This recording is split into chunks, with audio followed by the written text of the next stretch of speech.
Assalamualaikum warahmatullahi wabarakatuh.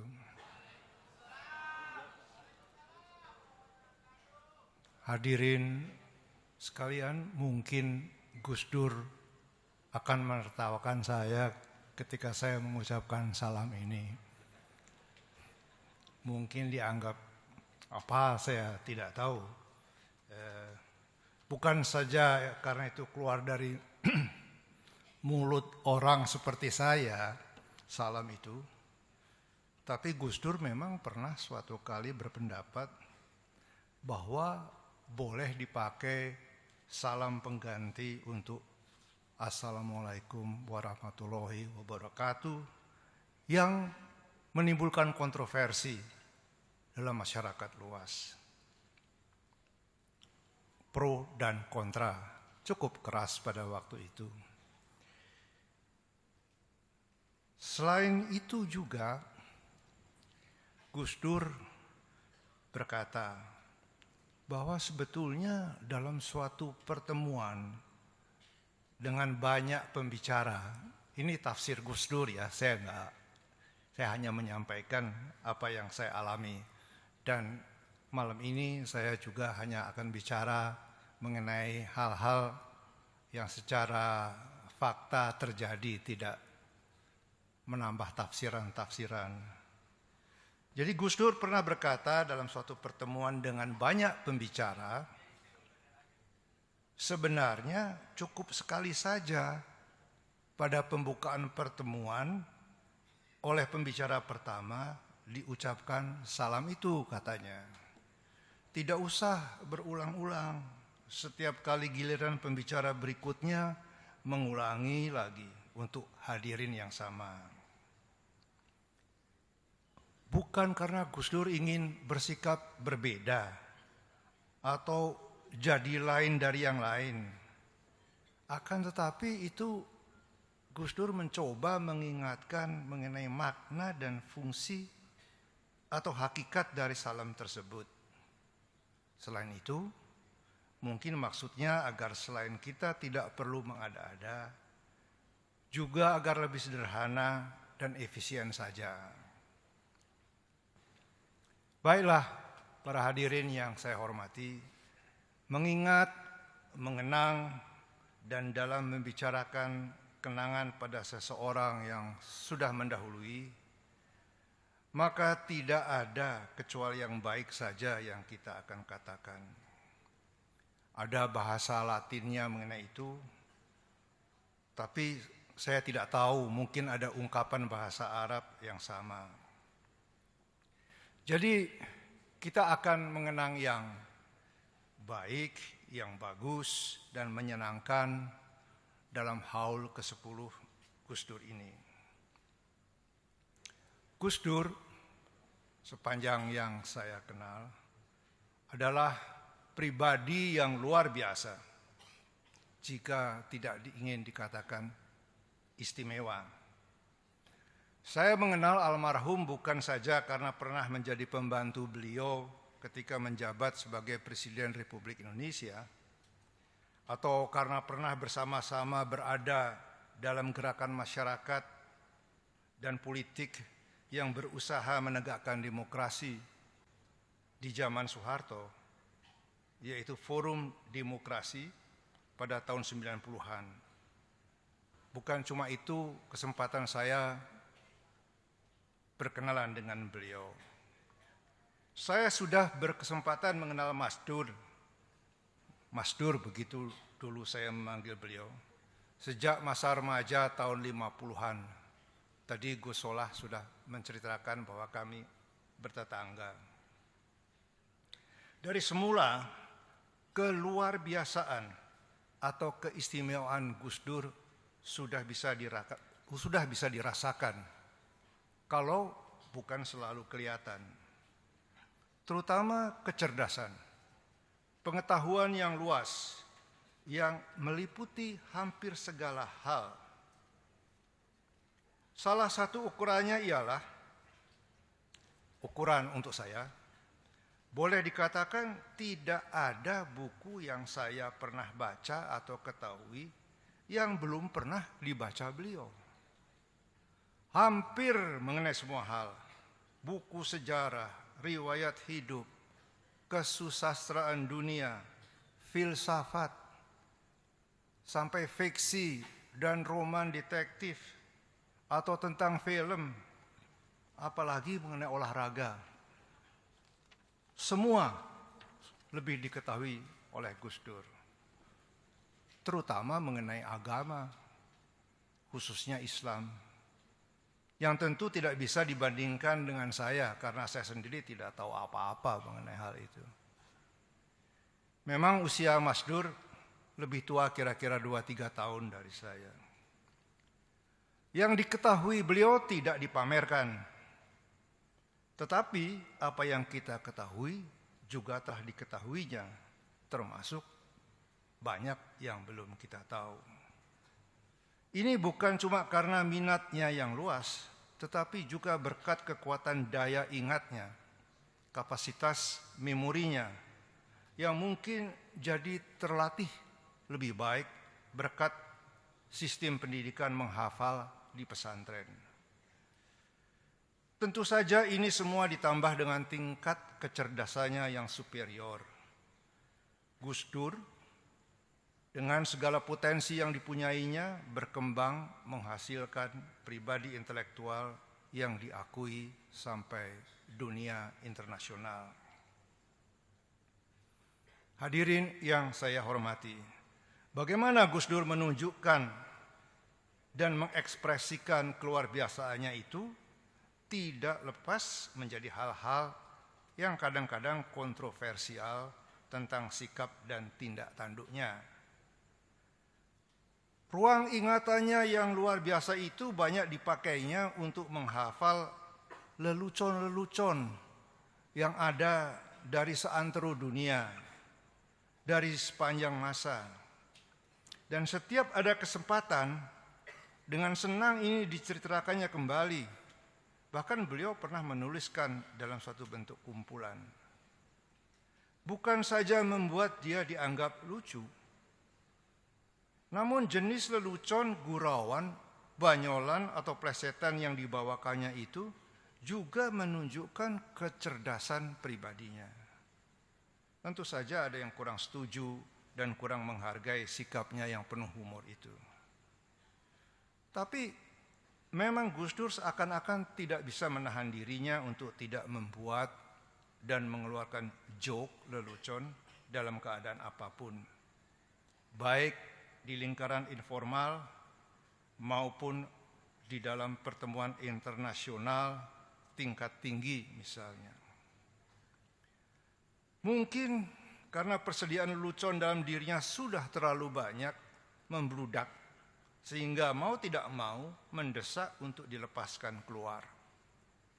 Dengan kepala negara dan kepala pemerintahan, hampir setiap kali bertemu selalu ada lelucon yang disampaikan. Semua ikut tertawa, tak ada yang berkeberatan atau melecehkan.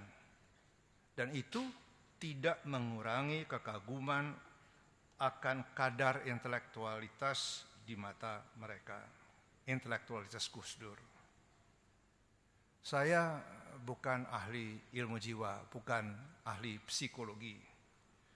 Tetapi mungkin juga dorongan untuk berkomunikasi melalui guyon dan lelucon ini adalah bagian dari Gus Dur untuk secara tidak sadar keluar dari formalitas yang kaku, yang barangkali dianggap mengungkung dirinya. Itu mengenai salah satu sisi dari Gus Dur. Tidak setiap kali Gus Dur bersikap dari sisi rasa humornya saja. Ada saat di mana beliau secara serius menyindir dengan tajam atau menghardik dengan amat keras. Keras bukan cuma isinya saja, tapi dengan suara yang amat kencang, menggelegar. Saya ingin beri 2 contoh peristiwa mengenai kedua hal itu. Yang pertama, menyindir dengan tajam. Kita semua masih ingat ketika masih di hari-hari pertama menjabat jadi presiden, di muka sidang paripurna DPR, Gus Dur dengan kesal menamakan DPR seperti taman kanak-kanak. Diucapkan langsung tanpa diselimuti dengan basa-basi. Semua kaget dan protes. Gus Dur tetap tenang, bergeming, tidak menarik kembali pernyataannya, apalagi meminta maaf.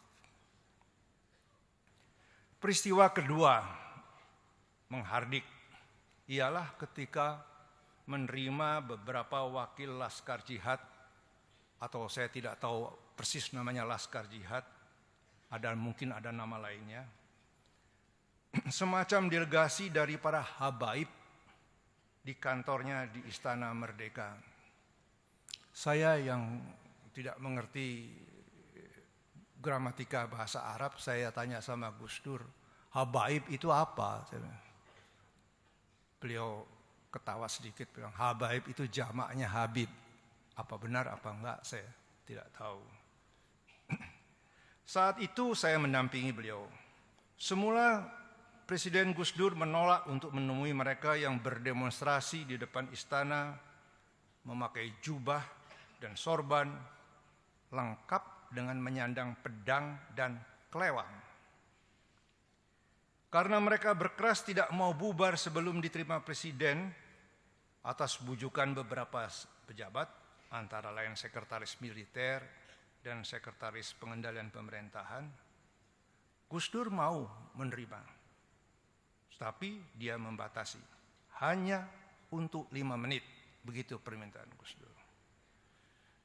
Setelah diterima, para habaib itu duduk di depan meja presiden, mereka bergantian bicara.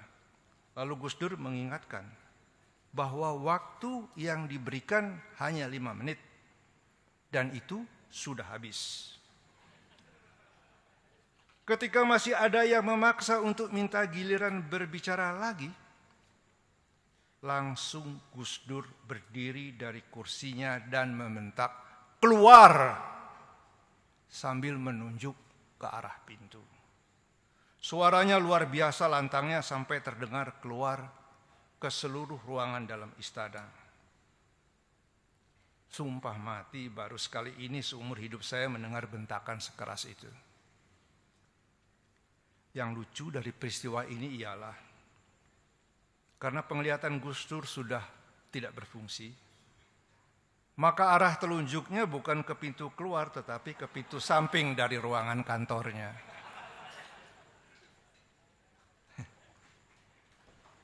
Saudara-saudara,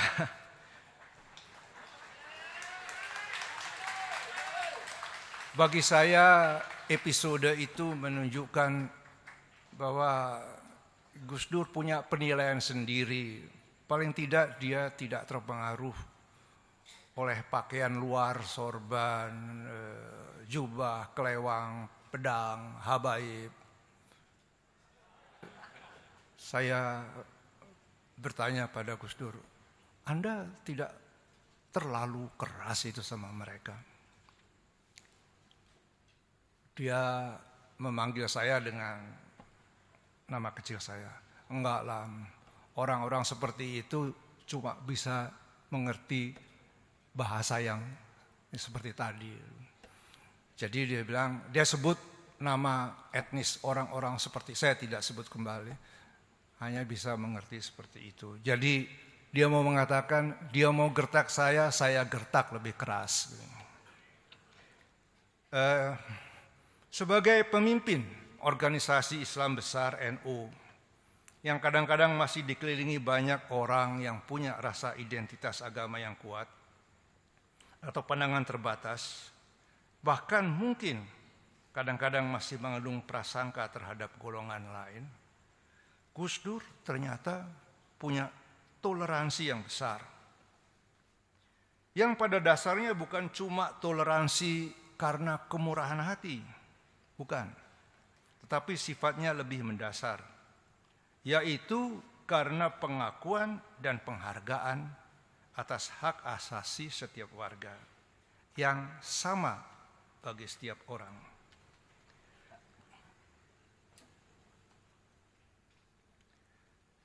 Karena itu, beliau berpegang pada keharusan untuk menegakkan prinsip anti diskriminasi, juga anti sektarianisme seperti yang diwujudkan dalam membentuk dan memimpin forum demokrasi.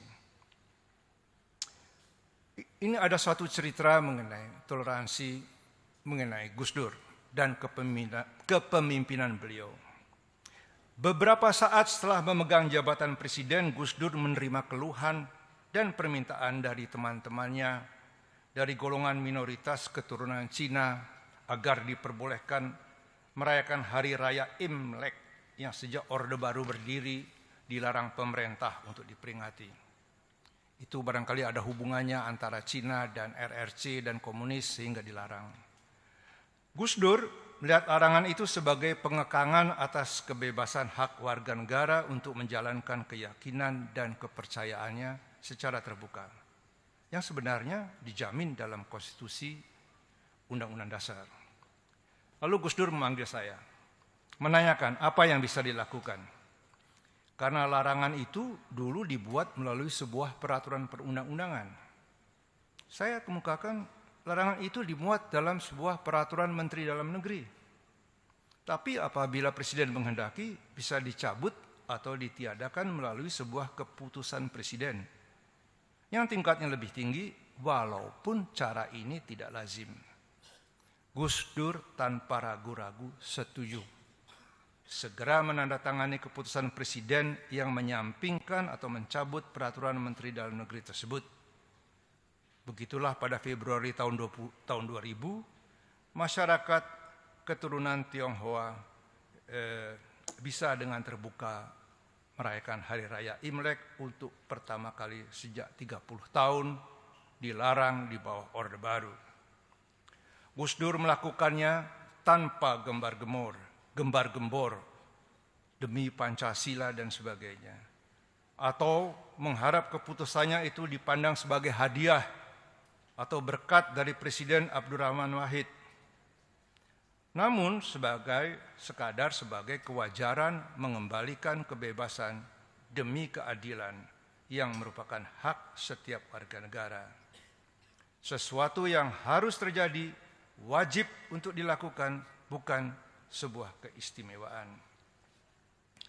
Dasar kebijaksanaan Gus Dur itu tanpa perlu membeberkan dan menjelaskan tidak lain adalah wujud prinsip kebenaran, kebebasan, dan keadilan yang jadi pegangannya.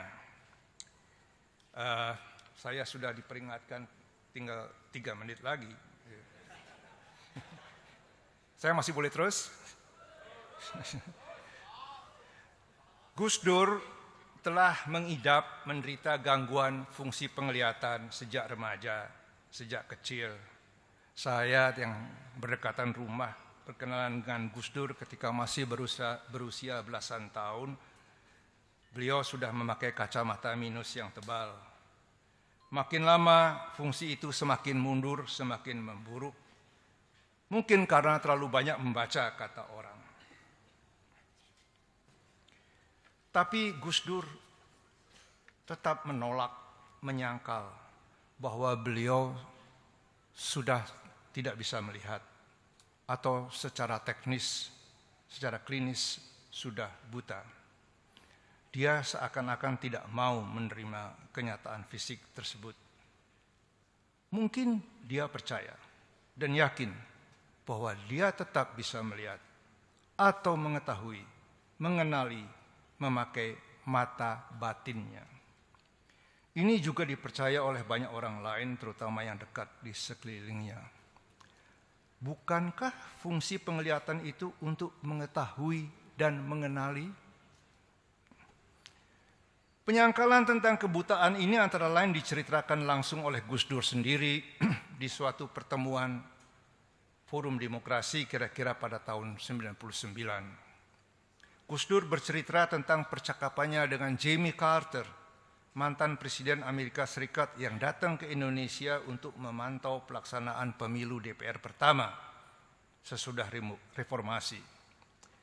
Carter bertanya kepada Gus Dur apakah Gus Dur berniat untuk maju dalam pemilihan presiden yang akan datang. Gus Dur menjawab, Mungkin sekali. Karena dianjurkan atau didesak oleh sejumlah kiai sepuh. Lalu Carter menanggapi, ini kata cerita Gus Dur. Lalu Carter menanggapi bahwa ya, dia mengetahui pernah ada seorang kepala negara yang juga buta di sebuah negara Amerika Latin, Republik Dominika kalau tidak salah.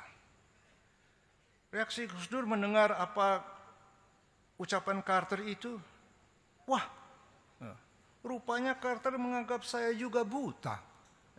Jadi beliau sebetulnya menyangkal. Dengan cerita Carter itu, Gus Dur di depan pertemuan dengan kawan-kawannya di Forum Demokrasi, saat itu ingin membantah atau menyangkal kesimpulan Carter bahwa dia sudah buta. Gus Dur menyangkal tanpa mengucapkan sendiri kata-kata, saya tidak buta. Jadi karena tidak mengatakan sendiri, berarti Gus Dur tidak berbohong. Semua yang hadir terdiam hanya saling berpandangan.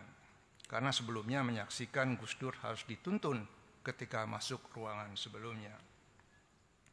Masih dalam pertemuan yang sama, Gus Dur menyampaikan bahwa para kiai sepuh atau kiai khos katanya, yang berkumpul beberapa waktu sebelumnya mengatakan bahwa mereka mendengar suara dari langit yang mengatakan bahwa Gus Dur akan menjadi pemimpin puncak di Indonesia sebagai nomor 1, yang artinya presiden dalam waktu dekat. Setidak-tidaknya akan menjadi ketua MPR. Semua kita terdiam, tidak ada yang berani berkomentar. Ini suara dari langit yang didengar oleh batin para kiai khos, kata Gus Dur, bukan hasil pikiran logis rasional seperti yang dipunyai kaum terpelajar biasa seperti saudara-saudara, katanya. Kami semua mengingat cerita itu kembali, seakan-akan sukar percaya ketika benar saja Gus Dur terpilih jadi presiden dalam sidang umum MPR beberapa bulan kemudian, mengalahkan Megawati dengan dukungan poros tengah pimpinan Amin Rais yang belakangan berbalik menjadi seteru politik Gus Dur, menjatuhkan kembali dari kepresidenan.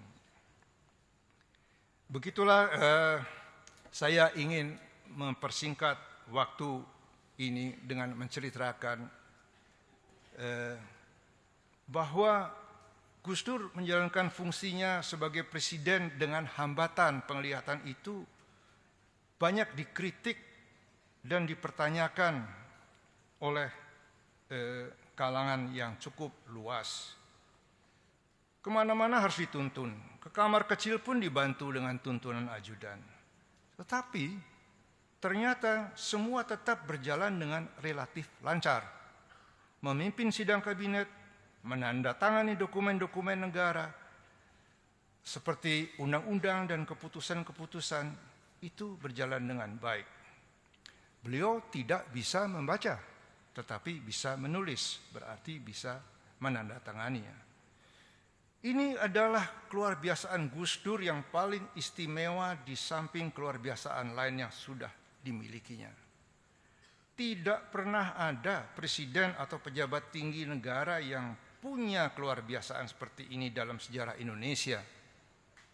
Satu-satunya adalah Gus Dur sendiri. Kepala negara yang buta hanya ada dalam dongeng Mahabharata barangkali. Di satu sisi, kekurangan ini jadi sasaran kritik cemooh atau tidak bisa dimengerti dan disesalkan.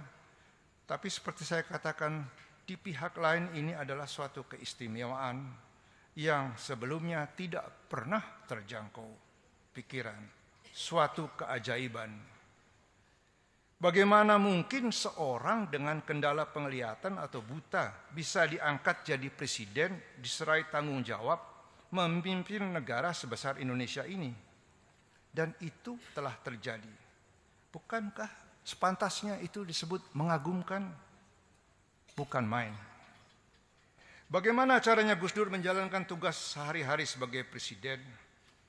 Misalnya tanpa bisa membaca bagaimana caranya untuk menandatangani keputusan-keputusan, peraturan-peraturan perundang-undangan supaya menjadi sah secara hukum. Untuk itu diatur suatu tata cara yang paling aman dan legal. Waktu sudah habis.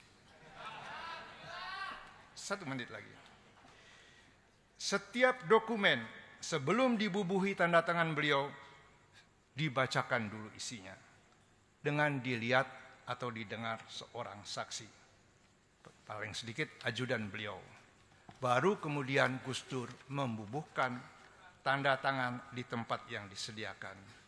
Untuk itu tangan beliau dituntun, biasanya oleh ajudan, diletakkan ke atas tempat tanda tangan, harus dibubuhkan, lalu Gus Dur mencoretkan tanda tangannya. Sesudahnya dibuat berita acara penandatanganan setiap dokumen masing-masing. Jadi itulah cara yang paling benar yang bisa dijalankan secara bertanggung jawab dengan presiden yang mempunyai kendala seperti itu. Akhirul kata sebagai penutup, pada suatu waktu Gus Dur berkata, andaikan nanti ada pemilihan presiden secara langsung oleh rakyat, maka dia yakin akan bisa menang. Ketika Gus Dur mengatakan itu, konstitusi belum mengalami perubahan amandemen yang menentukan bahwa presiden dan wakil presiden dipilih langsung oleh rakyat. Namun setelah perubahan atau amandemen mengenai pemilihan presiden langsung itu ada, Gus Dur sayang tidak bisa ikut sebagai calon karena tidak memenuhi syarat kecakapan jasmani, yaitu kendala penglihatan. Sekianlah, assalamualaikum warahmatullahi wabarakatuh.